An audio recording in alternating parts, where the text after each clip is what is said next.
यशवा उसका तीसरा बाब और उसकी पहली आयत से 17वीं आयत तक। तब यशवा सुबह सवेरे उठा और वो और सब बनी इस्राएल शातीम से कूच करके यरदन पर आए और पार उतरने से पहले वहीं टिके और 3 दिन के बाद मनसबदार लश्कर के बीच से होकर गुजरे। और उन्होंने लोगों को हुक्म दिया कि जब तुम खुदावंद अपने खुदा के अहद के संदूक को देखो और काहिन और लावी उसे उठाए हुए हों, तो तुम अपनी जगह से उठकर उसके पीछे पीछे चलना, लेकिन तुम्हारे और उसके दरमियान पैमाइश करके करीब 2000 हाथ का फासला रहे।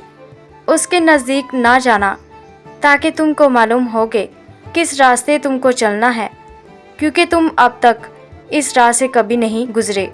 और यशवा ने लोगों से कहा, तुम अपने आप को मुकद्दस करो, क्योंकि कल के दिन खुदावंद तुम्हारे दरमियान अजीबोगरीब काम करेगा। फिर यशवा ने काहिनों से कहा कि तुम अहद के संदूक को लेकर लोगों के आगे आगे पार उतरो। चुनाचा वो अहद के संदूक को लेकर लोगों के आगे आगे चले।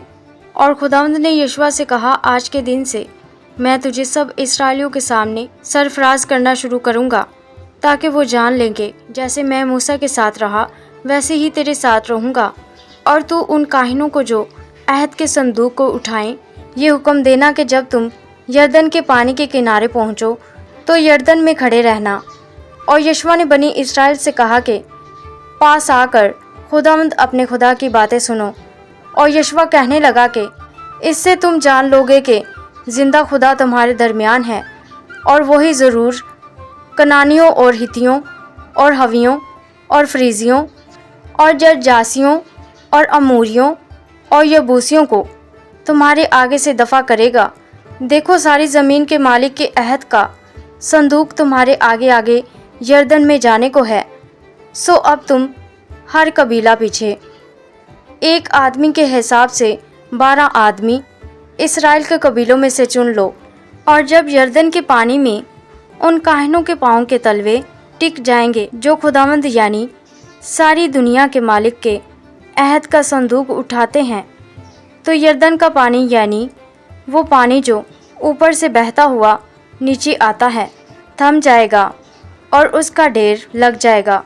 और जब लोगों ने यरदन के पार जाने को अपने डेरों से कूच किया और वो काहिन जो अहद का संदूक उठाए हुए थे लोगों के आगे आगे हो लिए, और जब अहद के संदूक के उठाने वाले यरदन पर पहुँचे और उन काहिनों के पाँव जो संदूक को उठाए हुए थे किनारे के पानी में डूब गए, क्योंकि फसल के तमाम अयाम में यरदन का पानी चारों तरफ अपने किनारों से ऊपर चढ़कर बहा करता है, तो जो पानी ऊपर से आता था वो खूब दूर अदूम के पास जो जरतान के बराबर एक शहर है रुककर एक ढेर हो गया। और वो पानी जो मैदान के दरिया यानी दरियाए शोर की तरफ बह कर गया था बिल्कुल अलग हो गया। और लोग आइन यरू के मुकाबिल पार उतरे।